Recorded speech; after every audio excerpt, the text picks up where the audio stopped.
जय हिंद फ्रेंड। हम बात करने वाले हैं इंडियन जियोग्राफी में अफवाह तंत्र पर। अफवाह तंत्र क्या है? तो ये नदियों के बारे में आज हम लोगों को डिस्कस करना है। जितने भारत की नदियां हैं उसमें से हर एक नदी को एक एक को हम लोग डिस्कस करेंगे। अभी जो हम शुरू करेंगे इसमें दो तरीके से नदियों के सिस्टम के बारे में हम लोग देखेंगे और यही नदी और उसके जितने सहायक नदियां रहती हैं इसी तंत्र को ही अफवाह तंत्र कहा जाता है। उसी के बारे में हम लोग डिस्कस करेंगे। आज का टॉपिक हमारा नदियों के बारे में ही रहेगा और आप लोगों के सामने अभी जो ये मैराथन क्लास आपको मिला है एक रिवीजन का, ये कंप्लीट जो है यहाँ तक मिल चुका है, जहाँ अभी तक भारत का भौतिक विभाजन, इसके बाद ही आप लोग इसको देख रहे हैं। तो जैसे ही ये भी कंप्लीट होता है आपका अफवाह तंत्र और इसके बाद जितने क्लास आएंगे उनका भी एक कंप्लीट रिवीजन मिलेगा। अभी जो हम देख रहे हैं तो इसमें हम लोग देखेंगे नदियों के बारे में। तो सबसे पहले अगर हम बात करें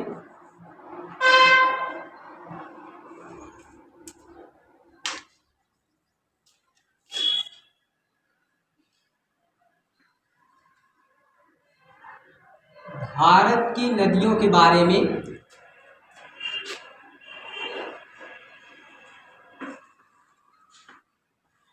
तो इसमें हम देखते हैं कि दो तरीके से इसको हम लोग डिवाइड करके पढ़ते हैं। सबसे पहले इसमें हम देखेंगे एक रहती है इसमें हिमालय की नदियां,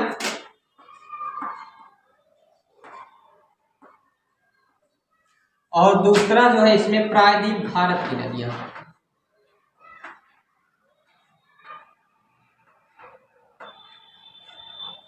पहला जो हिमालय की नदियां हैं तो इसमें 3 नदियों के बारे में हमको पढ़ना है और इसमें ऐसी कई सारी नदियां हैं, लेकिन इसमें 3 ये जो मुख्य नदियां हैं, 3 मुख्य नदियां हैं, बाकी कई इसमें सहायक नदियां रहेंगी। हर एक नदी की कई सारी सहायक नदियां उसके बारे में देखेंगे, लेकिन 3 जो है इसमें मुख्य नदियों के रूप में जो रहेंगी उनके बारे में देखना है। तो इसमें सबसे पहले जो रहेगी 3 मुख्य नदियों में, एक तो सिंधु जिसे इंडस कहते हैं, दूसरी गंगा और ब्रह्मपुत्र। तो 3 नदियां हैं जो मुख्य नदी के रूप में भारत में जो हिमालय से निकलने वाली नदियां, इसमें 3 नदियां सिंधु, गंगा और ब्रह्मपुत्र। प्रायद्वीप भारत में जैसे कुछ नदियां हैं इसमें देखना होता है हमें, गोदावरी,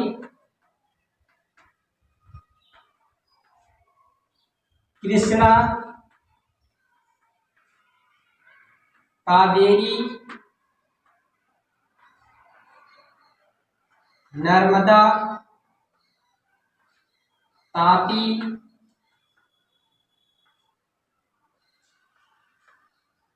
महानदी,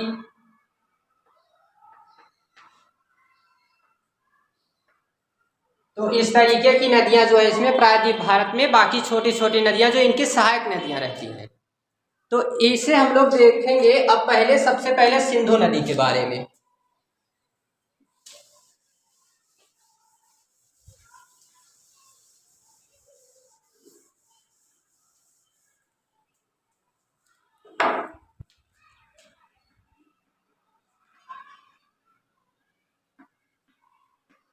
सिंधु नदी तंत्र को हम लोग देख रहे हैं, इसे इंडस कहते हैं।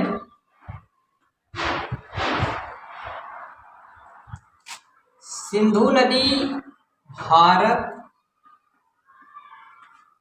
पाकिस्तान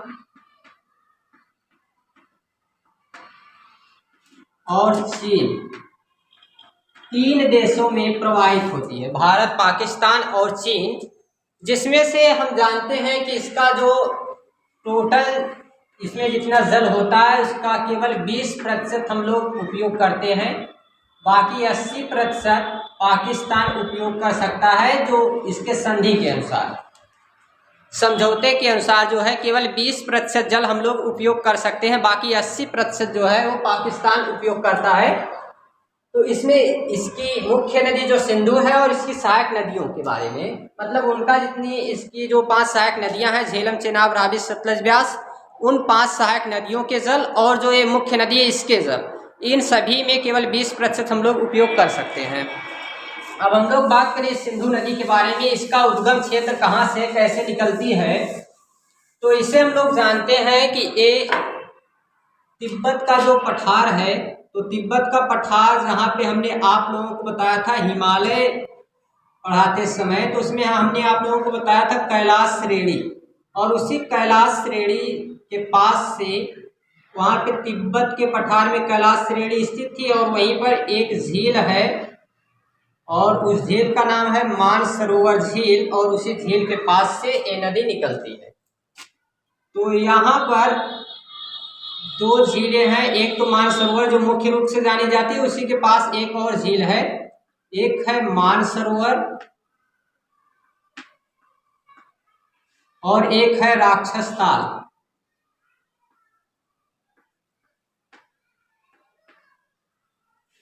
ये दो झीलें हैं और यहीं से सिंधु नदी निकलती है, यहां से सिंधु नदी निकलती है।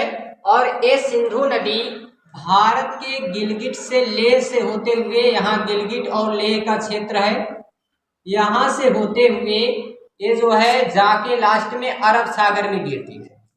इसकी अगर हम लोग बात करें लंबाई तो 3220 किलोमीटर है, टोटल 3220 किलोमीटर सिंधु नदी की लंबाई है।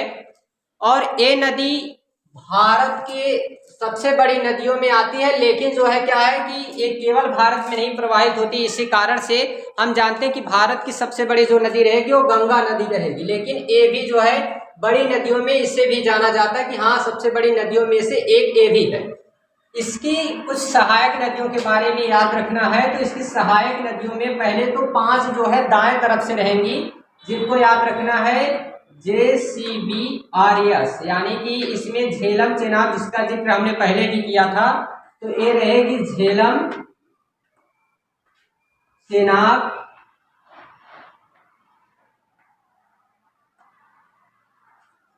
ब्यास, रावी और सतलज।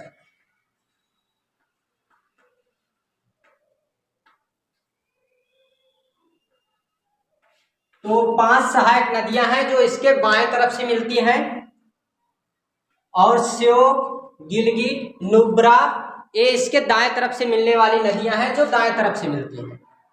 तो इसमें ये जो बाएं तरफ से मिलने वाली नदियां हैं, इसी में से एक नदी जो सतलज है, ये सतलज नदी भी यहीं से निकलती है, यानी मानसरोवर से जहाँ से सिंधु नदी निकलती है वहीं से ये नदी है सतलज नदी, ये भी वहीं से निकलती है, उसी स्थान से मानसरोवर से ही निकलती है। और यहाँ से निकलने के बाद ये भी जो है यहीं आके मिलती है, और ये जहाँ पे 5 सहायक नदियाँ इसकी मिलती हैं वो पाकिस्तान में एक स्थान है जिसका नाम है मिठानकोट, और मिठानकोट में ये 5 सहायक नदियां सिंधु नदी से मिलती हैं, और यहाँ मिलने के बाद फिर जो है अरब सागर में चली जाती है और अरब सागर में प्रवाहित होती है। तो 5 सहायक नदियां झेलम चेनाब रावी सतलज ब्यास हैं, और इधर से अगर देखेंगे तो इसमें नुब्रा, गिलगिट, श्योक ये 3 दाईं तरफ से मिलने वाली नदियां हैं।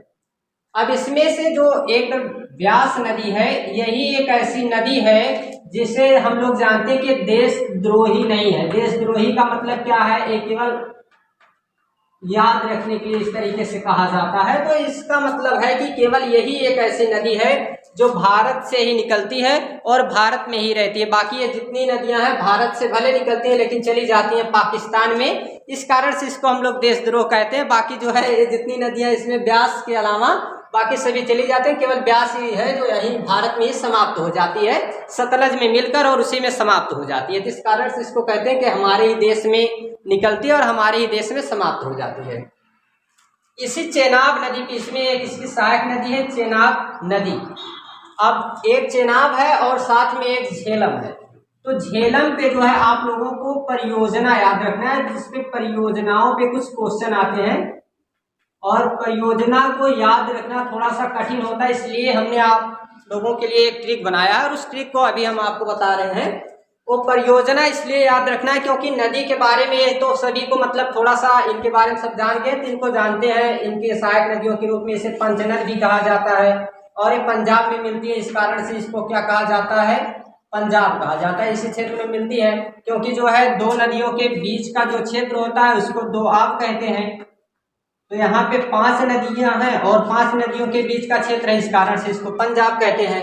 तो ऐसी यहाँ पे 5 नदियां मिलती हैं। तो इसी में से जो झेलम है इसी पे परियोजनाएं बनाई गई हैं और ये बहुउद्देशीय परियोजनाएं होती हैं, जिसका कई उद्देश्य होता है, जैसे पानी को रोकना, सिंचाई व्यवस्था को बनाना, इन सभी कारणों से जो है बनाया जाता है। तो इसी में एक जो परियोजना है उस परियोजना के बारे में ट्रिक है, पहले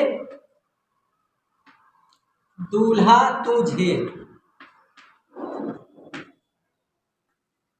एक ट्रिक है इसकी, दूल्हा तू झेल। और इससे आप लोगों को याद रखना है, दूल्हा से हो जाएगा दुलहस्ती परियोजना, ये दुलहस्ती परियोजना, और तू से हो जाएगा तुलबुल परियोजना, और झेल से हो जाएगा झेलम नदी पर। तो 2 परियोजनाओं को याद रखना है, एक जो है आपकी दुलहस्ती परियोजना, दूसरी है तुलबुल परियोजना। ये बनाई गई है किस नदी पे? तो झेलम नदी पे। झेलम नदी सिंधु नदी की सहायक नदी है। तो इतनी चीज आपको सिंधु नदी के बारे में याद रखना है अभी तक में, सिंधु नदी के बारे में। और जो है इसमें एक चीज और ध्यान देना है कि जो सिंधु नदी है ये जहां पाकिस्तान में जिस स्थान पे मिलती है, इस स्थान का नाम कई बार पूछा जाता है, इस कारण से इसको याद रखिएगा, जिसको अभी हमने आप लोगों को बताया है, मिठानकोट। ये कई बार जो है क्वेश्चन में आया है, तो मिठानकोट को याद रखिएगा जिस स्थान पे मिलती है। बाकी हम लोग मिलते हैं, अब गंगा नदी के बारे में देखेंगे। तो तब तक के लिए टेक केयर, बाय बाय।